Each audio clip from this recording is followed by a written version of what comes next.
memanggil kita? Setidaknya ada 3 pertanyaan ini yang mungkin saja akan muncul di benak kita saat kita mendengar topik tentang Tuhan memanggil manusia untuk diselamatkan. Oke, pertama-tama tentang kata memanggil. Tentu saja ini sangat mudah untuk dimengerti. Kita sering mendengar berbagai macam panggilan dengan cara apa saja dari berbagai orang atau institusi yang ditujukan kepada kita. Orang memanggil kita dengan menyebutkan nama kita. Apakah karena ia berwenang atas kita maupun tidak sama sekali? Yang pasti, kalau ada orang atau pihak tertentu memanggil kita dengan nama kita, ia memiliki maksud tertentu bagi kita. Yang memanggil itu sudah pasti membutuhkan kita. Apakah demi kepentingannya semata-mata, ataupun demi kepentingan kita sendiri yang dipanggilnya, atau juga kedua-duanya, demi kepentingan kita dan kepentingan dia juga. Dan kalau seseorang atau suatu pihak memanggil kita memang mempunyai hak dan keputusan pribadi untuk meresponnya atau tidak. Sahabat, mari kita mulai dengan memikirkan hal ini, mencari jawaban atas pertanyaan ini. Hal ini terjadi karena kita manusia yang ada dan pernah hidup dalam dunia ini dilahirkan dari manusia yang berdosa, yang hati nurani dan cara berpikirnya telah kotor karena dosa. Sekali lagi, inilah situasi yang paling mengerikan. Tetapi sahabat, keadaan yang mengerikan yang dilukiskan di atas sama sekali tidak diinginkan Tuhan dialami oleh ciptaannya yang sangat dikasihinya.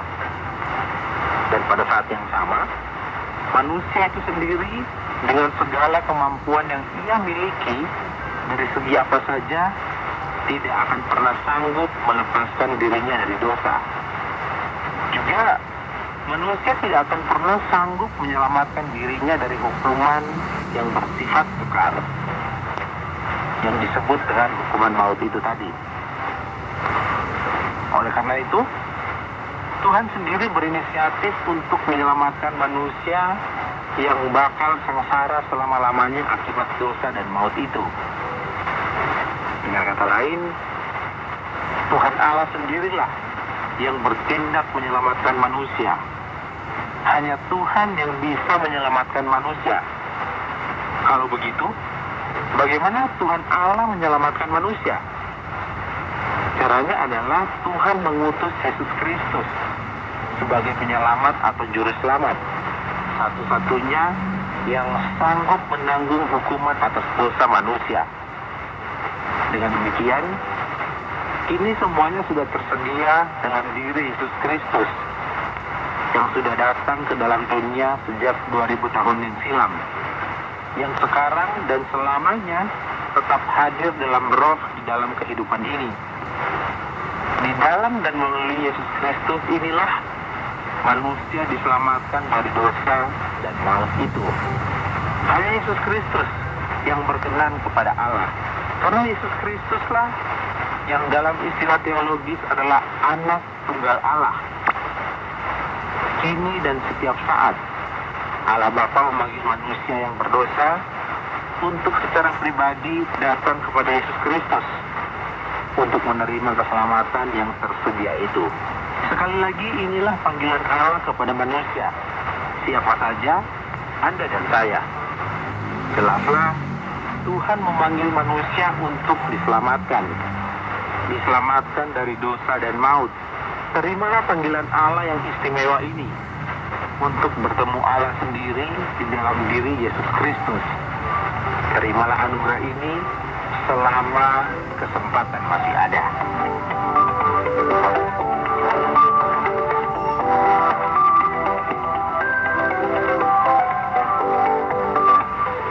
Sahabat, menarik topik kita tentang Tuhan memanggil manusia untuk diselamatkan. Semoga dekat ini bisa memberkati dan menguatkan iman kita semuanya. Saya, Carlos Malamuna, pamit undur diri. Shalom. Program Jembatan Hati diproduksi dan dipersembahkan atas kerjasama Yayasan Perawat Rohani di Batu, Jawa Timur, dan Penerbit Alam Hidup di Bandung, Jawa Barat. Program ini dengan sederhana menyoroti dan memaparkan kondisi hati manusia dan karakter manusia di bawah terang firman Allah. Apabila Anda memiliki pertanyaan dan saran berhubungan dengan program ini atau berespon terhadap topik program hari ini, Anda dipersilakan untuk menyampaikan melalui WhatsApp di nomor 081 333 777 386. Anda dapat juga mengakses program ini ke website Penerbit Kalam Hidup, yaitu www.kalamhidup.com. Terima kasih atas perhatian Anda.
Sahabat, tanpa terasa 30 menit telah kita lalui bersama.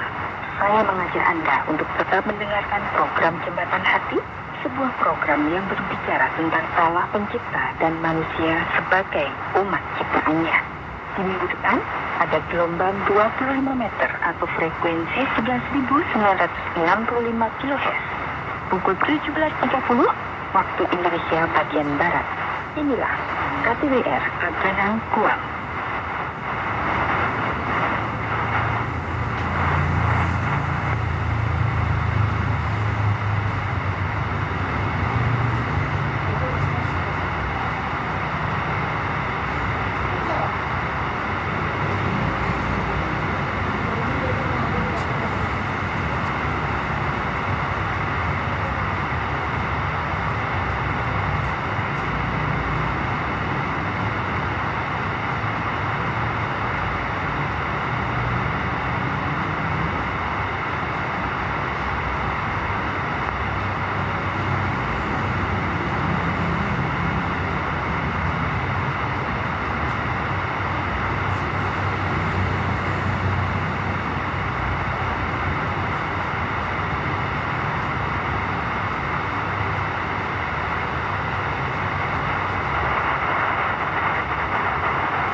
Saudaraku, sungguh indah dan gembira dapat kembali lagi bersama Anda di program Jalan yang Benar ini. Hari ini kita melihat bagaimana Tuhan Yesus berhadapan dengan pemimpin agama mengenai hari Sabat. Sabat adalah hari ketujuh dalam seminggu. Hari Allah memberikan orang Yahudi sebagai hari rehat selepas mereka bekerja selama 6 hari. Namun, para pemimpin agama orang Farisi menuduh Yesus melanggar hari Sabat kerana dia melakukan perbuatan baik. Injil Matius, pada waktu itu, pada hari Sabat Yesus berjalan di ladang gandum kerana lapar murid-muridnya memetik bulir gandum dan memakannya. Melihat itu, berkatalah orang-orang Farisi kepadanya, lihatlah, murid-muridmu itu berbuat sesuatu yang tidak boleh pada hari Sabat. Dia bertanya, tidakkah kamu baca apa yang dilakukan Daud ketika dia dan mereka yang mengikutinya lapar? Ia masuk ke dalam rumah Allah dan mereka makan roti, sajian yang tidak boleh dimakan baik olehnya maupun orang-orang yang mengikutinya kecuali oleh imam-imam. Atau tidakkah kamu baca dalam kitab Taurat bahwa hari Sabat imam-imam melanggar hukum Sabat di dalam bait Allah namun tidak bersalah? Aku berkata kepadamu, di sini ada yang melebihi bait Allah. Jika memang kamu mengerti maksud firman ini, yang kukehendaki ialah belas kasihan bukan persembahan. Tentu kamu tidak menghukum orang yang tidak bersalah, kerana anak manusia adalah Tuhan atas hari Sabat. Yesus juga disebut anak manusia. Gelaran anak manusia mengingatkan kita bahwa Mesias telah merendahkan diri untuk mengambil rupa anak manusia. Firman, roh, kuasa, dan kemuliaan Allah turun ke bumi dan mengambil rupa manusia.